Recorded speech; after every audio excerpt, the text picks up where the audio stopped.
Hello friends, welcome back to my YouTube channel professor Shubham Tiwari. आज हम लोग बात करने वाले हैं आपके एफवाई बीकॉम इकोनॉमिक्स के मोस्ट इंपॉर्टेंट टॉपिक्स के बारे में। किंग डिमांड कर, कुछ स्टूडेंट का कमेंट आया था किंग डिमांड कर पे वीडियो बनाइए।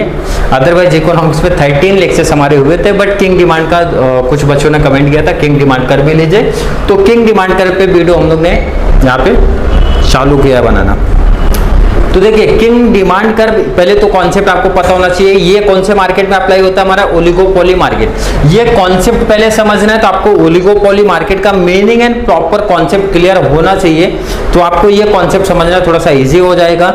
ओलिगोपोली मार्केट क्या हमारा होता था? जहां पे कुछ सेलर होते हैं, मींस फ्यू सेलर होंगे, मतलब कंपटीशन लेवल बहुत ही हाई होता है। कंपटीशन लेवल क्या होता है? वहां पे बहुत ही हाई होता है, क्योंकि जो हमारे प्रोड्यूसर होते हैं, सेलर होते हैं, वो लिमिटेड होते हैं। मतलब इन शॉर्ट बहुत सिंपल में बोलूं तो एक ऐसा मार्केट जहां पे 2 से ज्यादा और 10 से कम सेलर होते हैं। पूरे मार्केट में 2 से ज्यादा और 10 से कम सेलर होते हैं, उस मार्केट को ओलिगोपोली मार्केट बोलते हैं। अब आप कॉमन सेंस इतना लगा सकते हो, ऐसा मार्केट जहां पे 2 से ज्यादा 10 से कम सेलर हैं, तो उसका मतलब कंपटीशन लेवल क्या रहेगा? बहुत ही ज्यादा हाई रहेगा।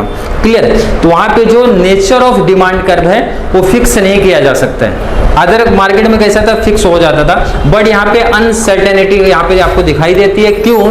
क्योंकि यहाँ पे इंडिपेंडेंस का रूल चलता है। मतलब एक कंपनी दूसरे के ऊपर डिपेंड रहेगी। अगर दूसरी कंपनी ने अपने आउटपुट अदरवाइज प्राइस में कुछ चेंज किया, पॉलिसीज में कोई चेंज करी है, तो दूसरी भी कंपनी उसी को फॉलो करते हुए चलती है।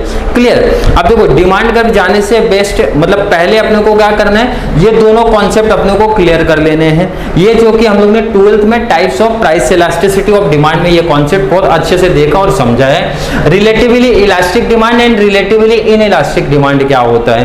देखो, रिलेटिवली इलास्टिक आपको अगर नहीं समझता, 12th में आपने नहीं किया था, कोई दिक्कत नहीं। एग्जांपल में शॉर्ट में आप समझ लो क्या होता है। ये टाइप बोलता है जैसे प्राइस में अगर मैंने 5% इंक्रीज किया है तो डिमांड हमारा 10% का डिक्रीज हुआ है। मतलब सिंपल सा मैं बोल सकता हूं, डिमांड में जो चेंज होगा वो ग्रेटर चेंज होगा कंपेयर टू प्राइस। इसीलिए यहाँ पे जो ईडी हमारा होता है, ईडी इज ग्रेटर देन 1 मतलब क्या होता है? सिंपल सा, प्राइस से ज्यादा अगर हमारा डिमांड हाई हो रहा है, मतलब इंक्रीज अदरवाइज डिक्रीज हो रहा है, तो उसको बोलते हैं हमारा जो ईडी है 1 से ग्रेटर है। तो इसको हम लोग बोलते हैं रिलेटिवली इलास्टिक डिमांड। मतलब जैसे इन शॉर्ट सिंपल समझ गया, प्राइस में 5% का मैं अगर चेंज कर दूं तो डिमांड में हमारे 10% का चेंज आपको दिखाई देगा रिलेटिवली इलास्टिक डिमांड में। आपको इन इलास्टिक की अगर मैं बात करूं, उसका अपोजिट कर दो। आप देखो, डायग्राम भी कॉन्सेप्ट अच्छे समझना, क्योंकि इसका यूज किंग डिमांड कर्व में है। क्लियर? अब सेकेंड अगर मैं बात करूं रिलेटिवली इन इलास्टिक का, यहाँ पे उसका अपोजिट कर दो। प्राइस में अगर मैंने 10% का डिक्रीज किया है तो हमारे जो डिमांड में इफेक्ट आपको दिखेगा 5% का दिखेगा। इसलिए सिंपल सा देखो आप, ये जो प्राइस वाला बॉक्स है ज्यादा बड़ा दिख रहा है, डिमांड में जो चेंज दिख रहा है आपको छोटा दिख रहा है। यहाँ पे देखो, क्वांटिटी डिमांड हमारा ज्यादा डिफरेंस दिख रहा था, प्राइस में स्मॉल चेंजेस दिख रहा था आपको। क्लियर? मतलब आप सिंपल बोल सकते हो, जो हमारा डिमांड है, डिमांड ग्रेटर चेंज करेगा कंपेयर टू प्राइस। यहाँ पे उल्टा बोलेंगे, हमारे जो डिमांड जो है स्मॉलर रहेगा, लेस देन रहेगा कंपेयर टू प्राइस। ये कब होता है? जब हमारे perfect substitutes, proper substitutes and competition level बहुत ही हाई होता है। और ये अप्लाई कहां पर होता है? आपको ओलिगोपोली मार्केट में ये कंडीशंस आपको दिखती है। अब आई होप आपको ये किंग डिमांड कर वाली कहानी थोड़ी सी समझ में आई होगी। बेस्ट है, पहले आप कुछ एग्जांपल्स मैं ले लेता हूं। यहाँ पे 2 एग्जांपल्स आपको रख देता हूं। कोई भी 2 कंपनी है जो अपने प्राइस सेम रख रहे, कोल्ड ड्रिंक का एग्जांपल ले सकते हो आप। कोल्ड ड्रिंक में कोई भी आप ले सकते हो, कोला, स्प्राइट, ड्यू, जो भी लेना चाहते हो ले सकते हो। तो देखो, इन्होंने क्या किया, प्राइस क्या रखा है? सेम रखा है, 15 रखा है। अब इनके समझो पेप्सी वालों ने क्या सोचा कि अपने प्राइस को मैं कर देता हूँ हाई मतलब इन्होंने सोचा 15 से कर देता हूँ मैं 18। क्लियर? जब इंक्रीज इन प्राइस का रूल ये फॉलो करेंगे तो ये जो दूसरी है स्प्राइट है वो 15 ही रख रही है, सेकंड ये भी क्या रख रही है? 15 ही रख रही है। अब इन्होंने क्या सोचा कि अपना प्राइस को मैं कर देता हूँ हाई, प्राइस हाई कर देता हूँ। तो यहाँ पे क्या करेंगे, अदर जो कंपनी है, अदर जो उनके कॉम्पिटिटर है, वो अपने प्राइस को सेम रख रहे हैं, मतलब आपको फॉलो नहीं कर रहे। अब यहाँ पे किसका रहेगा? जो डिमांड डाउन होगा वो ज्यादा हो जाएगा आपका, क्योंकि आपके कस्टमर चले जाएंगे ये दोनों के पास, क्योंकि इन्होंने अपने प्राइस को लो रखा है, मतलब चेंज किया ही नहीं, कांस्टेंट रखा है। तो कॉमन सी बात है, जो आपके यहाँ पे कस्टमर कम हो जाएंगे वो जाएंगे इस जगह पे। मतलब आप ये वाला कॉन्सेप्ट यहाँ पे ले सकते हो, प्राइस प्राइस थोड़ा सा आपने हाई किया, थोड़ा सा हाई किया, तो डिमांड में आपका ज्यादा इफेक्ट दिख रहा है, आपके कॉम्पिटिटर को उसका बेनिफिट मिल गया है। अब आप अपोजिट एग्जांपल ले लो, 15 था, 15 था, 15 था। अब इसने प्राइस क्या सोचा, कम कर देता। जैसे आप प्राइस कम करोगे ना, अदर कंपनीज, अदर फर्म भी अपना प्राइस तुरंत लो करेंगे। वो लोग अपने जो कस्टमर्स है उनको छोड़ना नहीं चाहती है। मतलब अगर प्राइस जैसे आपने सोचा प्लान में प्राइस कम किया, वैसे सामने वालों ने भी क्या किया, प्राइस कम कर दिया। मतलब प्राइस में अगर आप प्राइस कम करने की सोच रहे हो, प्राइस कम करने की सोच रहे हो, तो ऐसा नहीं कि आपको प्राइस आपने ज्यादा चेंज किया 10%, पता चला डिमांड में आपका 5%, 2% का ही चेंज दिखेगा। क्यों? क्योंकि जैसे पता चला वैसे आपके कॉम्पिटिटर भी यहाँ पे क्या कर देते हैं, प्राइस को डिक्रीज कर देते हैं, मतलब आपके प्लान्स एंड पॉलिसीज पे चलते हैं, बट इंक्रीज वाले केस में नहीं चलते। तो इसीलिए जो यहाँ पे डिमांड कर्व आपको दिखेगा, देखो इधर मोर इलास्टिक, मोर इलास्टिक मतलब किसका केस है, ये वाला केस आपका दिख रहा है यहाँ पे दिख रहा है, देखो इसीलिए इसका जो डिमांड कर्व दिख रहा है किस नेचर का है, कैसा नेचर का, मोर इलास्टिक आपको दिख रहा है। फिर एक ऐसी जगह पे आके क्या हो जाएगा, थोड़ा सा बैंड हो जाएगा, जहां पे हम लोग इसीलिए इसको बोलते हैं किंग्ड, मतलब केस से उसको डिनोट किया है, तो किंग्ड। एंड बाकी का देखो इस तरीके से आपको दिखेगा रिलेटिवली इन इलास्टिक वाली कहानी, जिसको हम लोग बोलते हैं लेस इलास्टिक आपकी कहानी दिखेगी आपको। लेकिन जब लिखना है, लिखना कैसे, देखो इधर ये चीज नहीं, ये चीज तो आपको, ये दोनों डायग्राम तो आपको समझाने के लिए बनाया गया था, ये नहीं करना है आपको। ये डायग्राम प्लस जो आप एक्सप्लेन करोगे, एक तो हमारा पहले तो कॉमन सा है, मीनिंग लिख दूंगा ओलिगोपोली मार्केट, एंड थोड़ा सा उसके नेचर ऑफ डिमांड कर्व के बारे में बता दूंगा कैसा क्या है। सेकंड जो हमारा पॉइंट है, इंक्रीज इन प्राइस। अब देखो इधर किस तरीके से एक्सप्लेन करना है, इसका नोट्स ऑलरेडी मेरे पास अवेलेबल है, जिस भी स्टूडेंट को चाहिए कांटेक्ट कर सकते हैं हमारे कांटेक्ट नंबर पे। प्रॉपर जिस वे में मैं एक्सप्लेन कर रहा हूं उसी वे में अपना नोट्स ऑलरेडी रेडी है। फर्स्ट हमारे इंक्रीज इन प्राइस, ये वाली कहानी जो आपको मैंने समझाई, प्राइस में इंक्रीज करोगे तो क्या चेंजेस आपको दिखाई देता वो।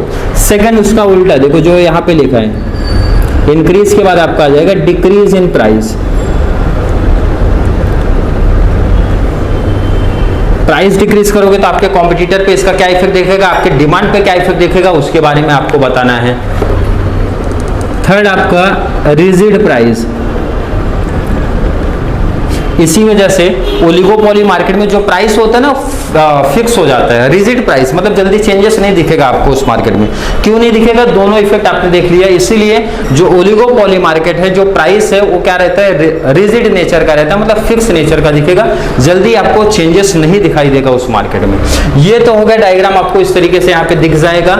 अगर आप इक्विलिब्रियम वाला डायग्राम भी बनाते हो, मतलब एमसी कर्व भी आप अगर दिखाते हो, तो एमसी कर्व देखो कैसे दिखेगा, इसी में कर सकते हो, अदरवाइज आप सेपरेट भी दूसरा भी बना सकते हो, बट मैं इसी में करके दिखा रहा हूं आपको। एमसी कर्व अगर मैं खींच रहा हूं, देखो इधर जहां से आपने वो डिमांड वाला कर्व था वहीं से लाइन ड्रॉ कर देनी है, क्लियर। यमर और यहां पे आ जाना है नीचे। इसको चाहिए तो आप 1 लिख दो, इसको चाहिए तो आप 2 लिख दो। इसका मतलब थोड़ा समझ लो आप, जब आपने क्या किया, प्राइस हाई किया, तो आपको जो मार्जिनल रेवेन्यू हुआ, मतलब एडिशनल जो इनकम आपकी हुई, हाई हुई, बराबर है ना, लेकिन एक लिमिट तक होएगा। उसके बाद आप इस तरीके से भी डायग्राम आप देखोगे, एक लिमिट तक ही होएगा, उसके आगे नहीं होगा। 1, 2 और ये तीसरा इधर से, ठीक है। नाम इसको दे देते हैं MC1, MC2, MC3। मतलब सिंपल सा ये कॉन्सेप्ट है। जब आपने प्राइस को क्या किया, प्राइस को हाई किया, प्राइस को जब हाई करोगे तो कॉमन सी बात है, जो एडिशनल रेवेन्यू हुआ वो हाई होगा, बट एक लिमिट तक ही होगा, बट एक लिमिट तक होगा। और जैसे ही आपने प्राइस लो करने की सोची है, प्राइस कॉमन सी बात है लो करोगे, तो इसमें कितने का इफेक्ट दिख रहा है, बहुत छोटा इफेक्ट दिख रहा है। इसलिए यमर की जो लाइन है, मार्जिनल रेवेन्यू वाली जो लाइन है, कंटिन्यू नहीं जाएगी, कंटिन्यू आपको नहीं दिखेगा, ये सीधा लो हो जाएगा। और एक ऐसा भी टाइम आएगा, कंटिन्यू लो करते रहोगे तो मार्जिनल रेवेन्यू माइनस में भी जा सकते हैं। मार्जिनल रेवेन्यू मतलब जो हमारा इनकम था, रेवेन्यू का एडिशनल यूनिट पे जो रेवेन्यू हुआ है, एडिशनल रेवेन्यू जो हमारा हुआ है, मार्जिनल रेवेन्यू आगे चल के माइनस में भी हो जाता है। तो यहाँ पे आपका ये किंग डिमांड कर्व की कहानी हो गई कंप्लीट। आई होप आपको कॉन्सेप्ट समझ में आया होगा। एक्सप्लेन फिर से बताता हूँ कैसे करना, किस वे में करना। फर्स्ट हमको ओलिगोपोली का थोड़ा सा मीनिंग पार्ट डाल देना, ओलिगोपोली मार्केट क्या होता है एंड उसके नेचर ऑफ डिमांड क्या है, क्लियर। उसके बाद हम लोग फर्स्ट पॉइंट पिक करेंगे, increase in price, increase in price की क्या कहानी है, एग्जांपल के थ्रू आपको समझना है और जस्ट पॉइंट एक बार रीड करोगे कॉन्सेप्ट क्लियर हो जाएगा। पॉइंट में ही मैंने वहां पे अरेंज किया उसको। सेकंड डिक्रीज इन प्राइस, ये वाले एग्जांपल्स आपको याद रखना है, समझना है क्या इसमें बताया गया था। सेकंड अपना रिजिड प्राइस, उसके बाद अपना डायग्राम देखो दोनों कंबाइंड भी कर सकते हो, अदरवाइज सेपरेट अलग अलग भी कर सकते हो यहाँ पे। तो यहाँ पे आपका किंग डिमांड कर most important question unit number 2 का मैंने कर दिया है कंप्लीट। आई होप आपको वीडियो समझ में आया होगा। फिर भी कोई डाउट कंफ्यूजन किसी टॉपिक के रिगार्डिंग कोई कॉन्सेप्ट में नहीं समझ में आया होगा तो आप कमेंट बॉक्स में ऐड कर सकते हो। वीडियो थोड़ी सी भी हेल्पफुल लगती है तो वीडियो को ज़्यादा से ज़्यादा शेयर करिए, अपने फ्रेंड्स को शेयर करिए ताकि उनको भी इकोनॉमिक्स का बेनिफिट मिलता रहे। अदर कौन से सब्जेक्ट में आपको वीडियो चाहिए, कौन से सब्जेक्ट पे चाहिए, कौन से टॉपिक पे आपको वीडियो चाहिए, कमेंट बॉक्स में ऐड कर देना। नेक्स्ट वीडियो आपको उस टॉपिक पे मिल जाएगा। Thank you so much. चलिए मिलते हैं नेक्स्ट क्लास में।